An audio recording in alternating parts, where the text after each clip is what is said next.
السلام علیکم دوستوں، میں ہوں احمد۔ تمام دیکھنے اور سننے والوں کو میرا سلام۔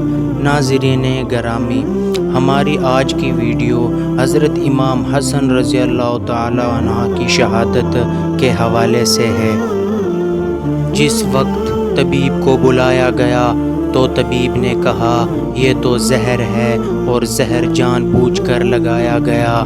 بہرحال امام کو شفا بھی ہوئی اور مدینہ آئے، اور اب کی مرتبہ جو تیسری بار زہر دیا گیا وہ ہیرے کو پیس کر امام حسن رضی اللہ تعالی عنہ کے مشکیزہ کے اندر ڈال دیا گیا۔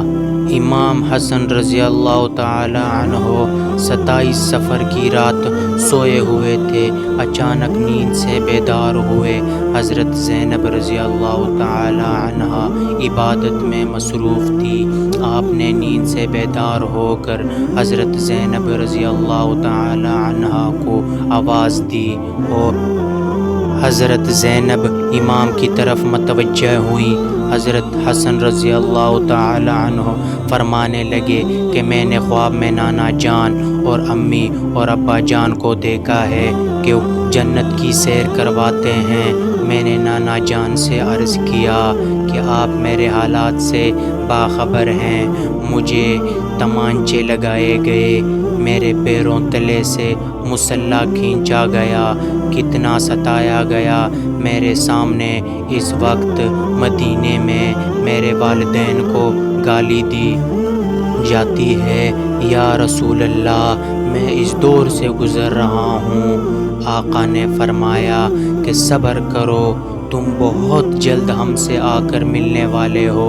امام حسن رضی اللہ تعالی عنہ نے ایک اور خواب دیکھا کہ آپ کی پیشانی پر قل هو اللہ شریف لکھی ہوئی ہے۔ یہ خواب جب لوگوں نے سنا تو خوش ہوئے، لیکن آپ کے شاگرد سعید ابن مصیب نے سنا تو آپ نے فرمایا کہ مولا، اگر یہ خواب کی تعبیر پوری ہو گئی تو سمجھ لیجئے آپ بہت جلد دنیا سے جانے والے ہیں، کچھ ہی دن بچے ہیں۔ یہ خواب تو تھا ہی، سب لرزے ہوئے تھے۔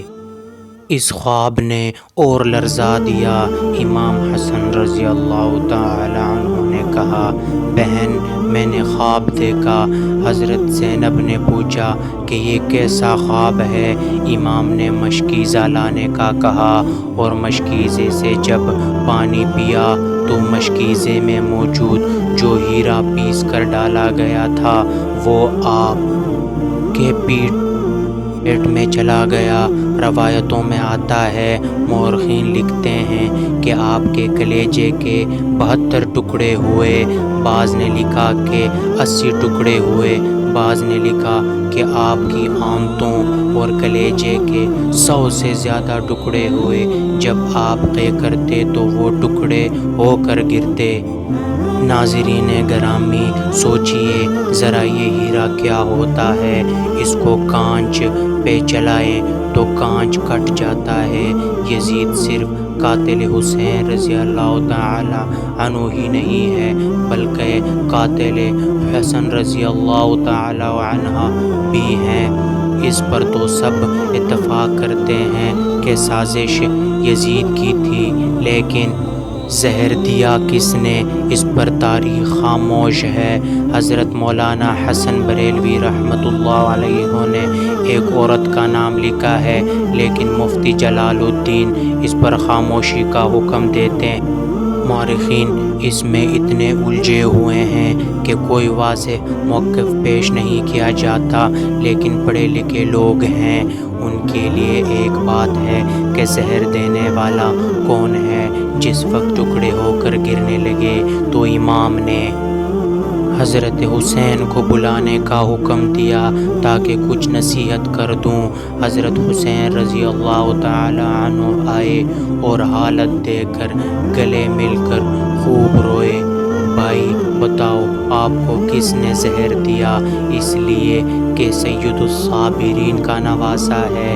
بھائی مجھے جس پر شک ہے، اگر وہی ہے تو اللہ تعالیٰ بہترین انتقام لینے والا ہے، اور شک کی بنیاد پر کسی کو قتل نہیں کیا جا سکتا، کیونکہ میں نام لوں گا تو تم قتل کرو گے، اور شک کی بنیاد پر کسی کو قتل نہیں کیا جا سکتا۔ اللہ بہترین انتقام لینے والا ہے۔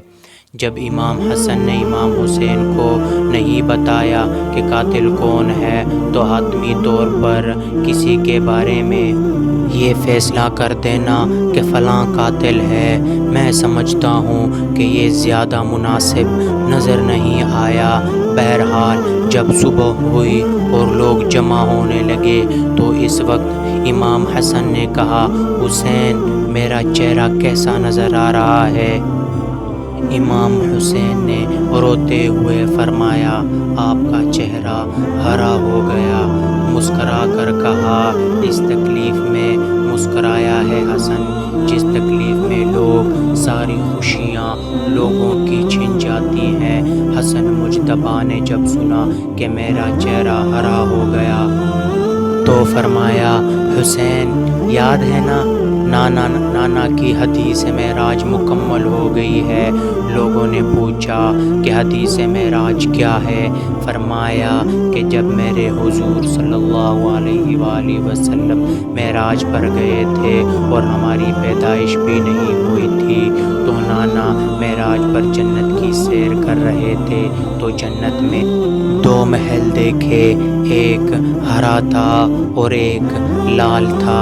اس وقت رضوان جنت نے کہا کہ یا رسول اللہ صلی اللہ علیہ وآلہ وسلم، جاتے جاتے اپنے شہزادوں کے محل بھی دیکھ جائیں جن سے پوری جنت کا حسن و بالا ہوتا ہے۔ حضور صلی اللہ علیہ وآلہ وسلم نے فرمایا کہ یہ ہرا کس کا ہے اور لال کس کا ہے؟ کہا کہ لال تو حسین کا ہے اور ہرا حسن رضی اللہ تعالی عنہ کا ہے۔ میرے حضور صلی اللہ علیہ وآلہ وسلم نے پوچھا کہ رضوان یہ تو بتاؤ کہ حسن کا ہرا کیوں اور حسین کا لال کیوں؟ تو رضوان کی گردن جھک گئی اور آنکھوں میں آنسو آ گئے۔ اہل بیت کی محبت میں رضوان جنت بھی روتا ہے، جبکہ جنت میں کوئی رو نہیں سکتا۔ جنت وہ ہے جہاں رویا نہیں جاتا، لیکن یہ شہادت حسنین ہے، اسے جب بھی یاد کیا جاتا ہے تو رضوان جنت بھی روتا ہوا نظر آتا ہے۔ رضوان کی عرض کرنے کی ہمت نہ ہوئی۔ حضرت جبرائیل علیہ السلام آئے اور عرض کی، یا رسول اللہ صلی اللہ علیہ وآلہ وسلم، میں بتاتا ہوں، اللہ کے حکم سے یہ ہرا اس لیے ہے کہ حضرت حسن رضی اللہ تعالی عنہ کو زہر دیا جائے گا اور ان کا چہرہ اور جسم ہرا ہو جائے گا، اور حضرت حسین رضی اللہ تعالی عنہ کو کربلا میں شہید کیا جائے گا، اور شہادت کی وجہ سے خون سے سارا جسم لال ہو جائے گا، اس لیے حسن کا ہرا اور حسین کا لال محل ہے۔ دیکھا حضور کی یہ حدیث معراج پوری ہو رہی ہے۔ اس کے بعد حضرت حسن رضی اللہ تعالی عنہ نے لوگوں کو جانے کا حکم دیا اور گھر والوں کو ٹھہرنے کا کہا۔ اس وقت مولا حسن کے 3 یا 4 بیٹے تھے۔ ان بیٹوں میں ایک بڑا بیٹا تھا جس کی عمر صرف 7 سال تھی۔ وہ بڑا خوبصورت تھا اور نام قاسم تھا، اور ماں کا نام فروا تھا۔ فروا قاسم کے سر پر ہاتھ پھیرتی اور اپنے شوہر کی طرف دیکھتی، گویا ان کے سامنے اپنی بیوی گھوم رہی تھی۔ ہائے بیوگی، ہائے بے کسی، ہائے بے بسی، لیکن زبان سے کچھ کہہ نہ سکتی تھی۔ جب سب لوگ چلے گئے، حتیٰ کہ کوئی نہ بچا، تو حضرت حسن رضی اللہ تعالی عنہ نے اپنے بازو پر بندھے تعویذ کو کھولنے کا حکم فروا کو دیا، تعویذ کھولا اور کھول کر حضرت حسن نے کہا کہ میرے بیٹے قاسم کو میرے پاس لاؤ۔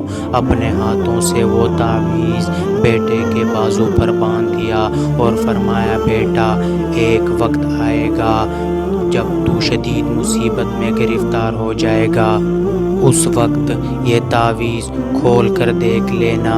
اس کے بعد حسن حسین رضی اللہ تعالی عنہ کو بلا کر وصیت کی اور کہا حسین صبر سے کام لینا اور میری تمنا ہے کہ جس وقت میرا جنازہ اٹھے تو مجھے نانا کے قدموں میں دفن کر دینا، میں نانا کے قدموں میں دفن ہونا چاہتا ہوں۔ امام عالی مقام 28 صفر کو، ایک روایت کے مطابق 29 صفر کو اور ایک روایت کے مطابق 5 ربیع الاول کو شہید ہو گئے، اس طرح سے کہ آپ کا پورا جسم ہرا ہو چکا تھا اور اندر کی آنتوں کے ٹکڑے کی صورت میں باہر گرے ہوئے تھے۔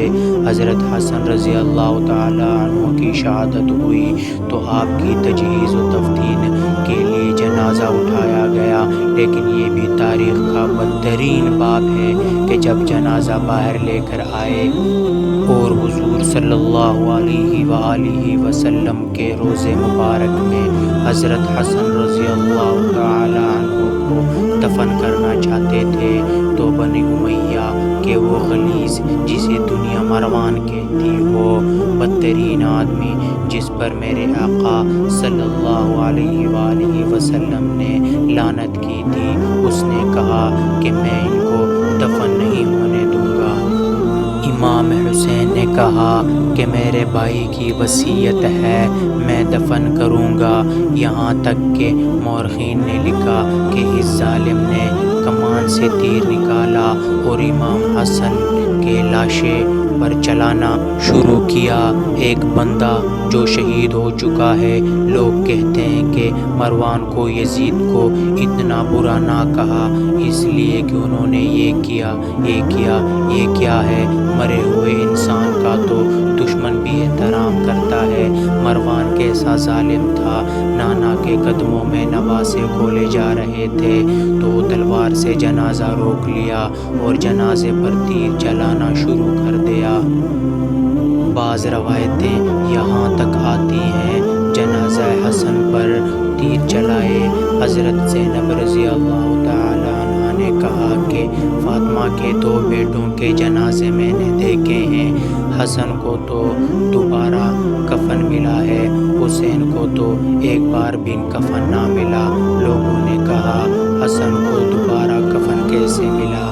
کہا کہ جب مروان نے حسن کے لاشے پر تیر چلایا تو وہ تیر لگا تو وہ حسن کے کفن سے خون کی پھوار نکل پڑی، تو اس وقت لوگوں نے کہا کہ ایک کفن پر اب دوسرا کفن بھی لپیٹ دو تاکہ حسن کو رنگین کفن میں لے کر نہ جائیں بلکہ ایک کفن اور دے دیا جائے۔